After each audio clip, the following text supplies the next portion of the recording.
வணக்கம் ராதிகா. அதாவது சென்னை மவுண்ட் பகுதியை சேர்ந்தவர் 17 வயது சிறுமி காணவில்லை என பெற்றோர்கள் தேடி வந்தனர். இந்த நிலையில் காணாமல் போன சிறுமி வீட்டிற்கு வந்துள்ளனர். அதாவது வந்ததுமே அவர் பெற்றோரிடம் அவரது நண்பர்கள் போதையில் பாலியல் வன்கொடுமை செய்ததாக பெற்றோரிடம் கூறியுள்ளார்.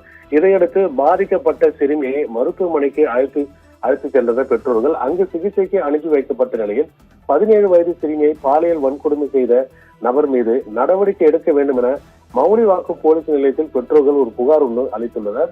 இந்த புகாரின் பேரில் போரூர் அனைத்து மகளிர் போலீசார் விசாரணை மேற்கொண்டு வருகின்றனர். ராதிகா, அதாவது 12ஆம் வகுப்பு தேர்ச்சி பெறாமல் இருந்த சிறுமி வீட்டை விட்டு வெளியேறிய நிலையில் நண்பர்கள் அழைத்து சென்று தங்க வைத்திருக்கிறார்கள். அதே போல தங்க வைத்து அந்த அறையில் போதையில் பாலியல் வன்கொடுமை செய்ததாகவும் கூறப்படுகிறது.